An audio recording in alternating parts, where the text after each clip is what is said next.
All right, we're out here. Good shake. We're out here with Cassian, and he really likes this flirt pole. And we're going to work on some cycles of conditioned relaxation to play. Enough. Good. Enough. Good. So he's really fired up today, I would say. It's Friday. There's a lot of spicy dogs here today. So we'll take that for what it is. And he's a teenager.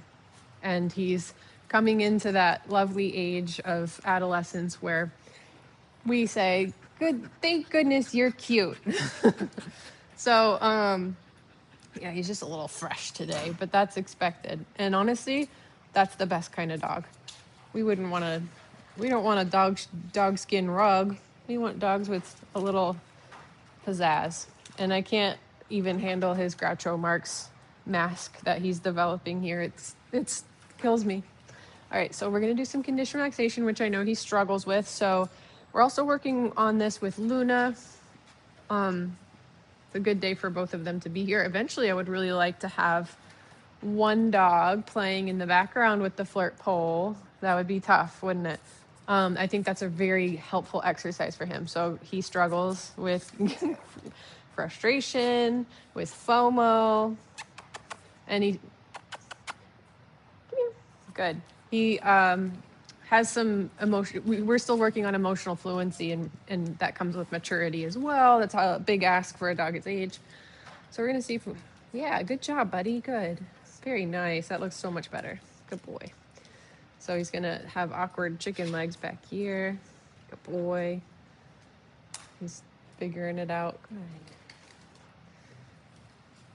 So his struggle with conditioned relaxation isn't actually getting calm. It's being comfortable in this really vulnerable position. So for whatever reason, I'm just gonna see if I can loosen this foreleg. For whatever reason, he's like, this is the worst possible place for my body to be. But that's also important to still work on, right? So I'm gonna see if I can actually work on getting that leg to close a little. Good. Good. Bring some awareness to that part of the body. Oh, I said, good boy. I feel you relaxing a little. Good. So basically what we can do is like kind of activate that muscle. So you kind of press on it until you feel good, that resistance. And you're just going to maintain that pressure. So whatever the amount of pressure it was before you start to feel that good, that muscle kind of kicking back. Good. Okay. I don't want to release them just yet. That's what you want to maintain. And then lactic acid starts to build up. You'll feel it kind of, the muscle kind of jiggling. Good job relaxing your arm. There's also a lot of studies. There's this lady named Casey Cover who, developed this conditioned relaxation. And it's been like used and reformatted and adopted by so many different types of people in the animal industry that I'm not actually sure what her terms are that she originally created anymore, but she basically names and explains different body parts on the animal, and it works. And so it also just helps to just talk to dogs sometimes as you do things. So this is your arm. Relax that arm for me. Good. I can feel that kind of relaxing. Good. And so we would say, like, this is your leg. Your leg is tight. It sounds pretty woo-woo, and I guess it kind of is, but I've seen it work. So I'm just going to see if we can get this leg just to relax a little bit more. You're almost there. Good job. Very nice. Nice. This half is nice. Good. Very good. All right. Okay. Good. And I like to see that he's getting released out of this and not like firing off and like immediately. I'm going to open that up for you. I think we mentioned this before. I do want to have a release word that is to calm Liberty. So I might start using something like break. So we'll pretend I said that instead of the letter O, the letter K, which is a general release. And then we're going to, so enough. Good. I want to practice being able to like pick this thing up. Enough. Good. Enough. Good. Good. Enough. Good. Uh-uh. Enough. Good. Enough. Good. Ready? Okay. Perfect.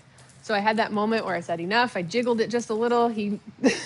It was hard I think it's hard in the beginning for them to actually look at the thing. So he was actually giving me, sorry, I didn't mean to check you with the leash there. He was giving me eye contact. Hopefully that we could see that on the camera. It happened really fast. But I was saying enough. I jiggled it and he stayed neutral. And I rewarded him by immediately opening the window. Eventually we can add in more and more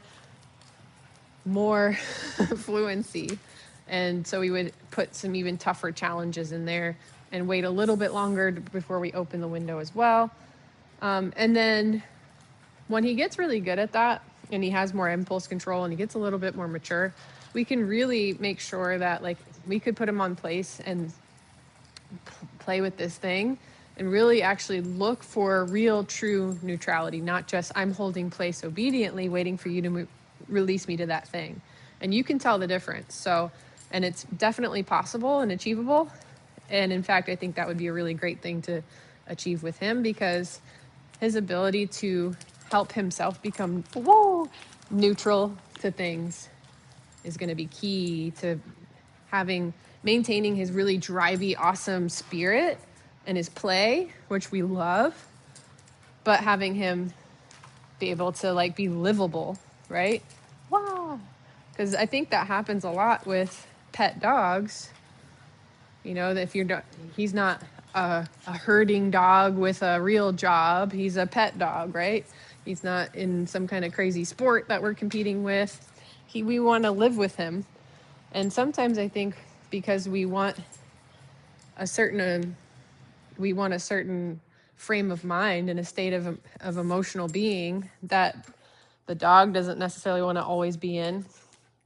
We tend to squash the drive of those dogs and then they just kind of become like small, frustrated versions of themselves. So we want to avoid that. We want you to be the most awesome version, right? Oh, you're so good. The other dogs are doing good with. It's hard too. Like I wish my setup in here was a little bit different so I could play a little bit more engaged with him. I got him. Yeah, I think he likes a little competition. Oh, you got it. Oh, you're so good. Yeah, Rosie's gonna have a hard time with that. Nice job. Oh, I got it. I win. So playing a competitive game. See how I'm kind of like challenging him? Oh, this makes it a game where it's the two of us and not just, oh, you got it. Good boy. Give me that thing. Give me that thing. I'm going to get it back. Oh, you're choking. There's a lot of hair on the floor, unfortunately. Good boy. Nice job. Yeah, you got some hair in your throat there. Enough. Good job. Good job. Enough. Good. Good. Good. Good. Enough. Very good. Good job.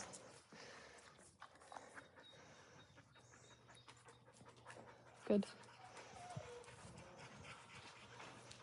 Good boy. Do a little conditional relaxation. Can you get easy? Now we can start to name this. Good. Good. Let's paddle up to you. Good. Easy. I'm going to come this way. Good. Good. Looks like he's got some schmeg going on his manhood there. Little green.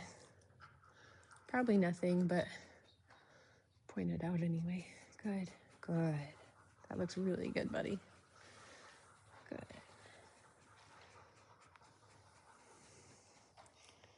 Good. So at this point, we should be able to do this for like up to 3 whole minutes would be really great. I think I'm just gonna get to like 1.5 or 2. Good boy.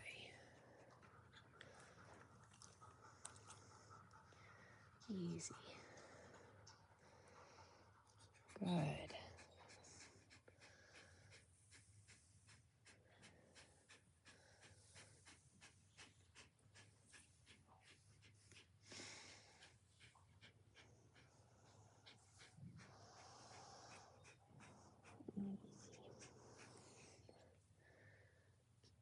Good.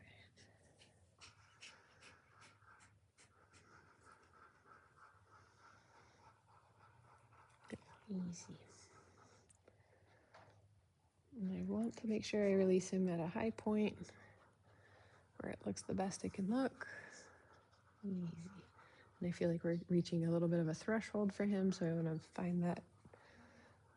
Good. Okay. Very nice. Oh, so look, I forgot. We're going to say break. Your wiener's still there. Good job.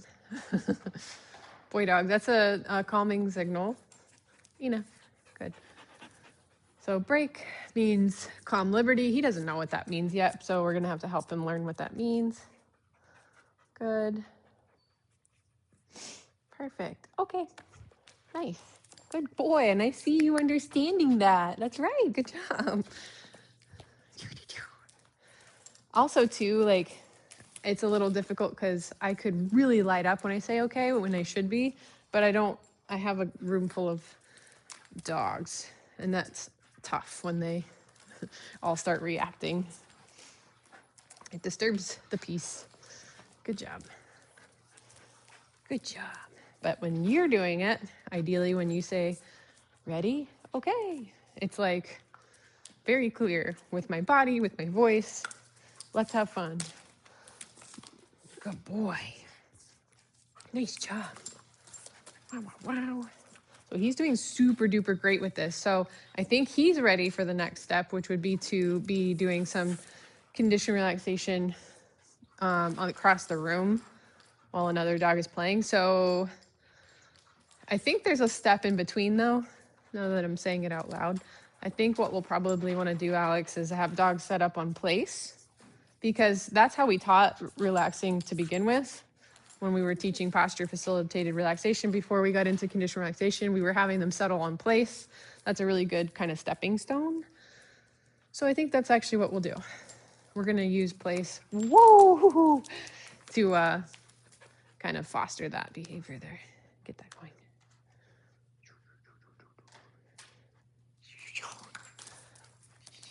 Oh, you got it. Good job. Good job, Cass.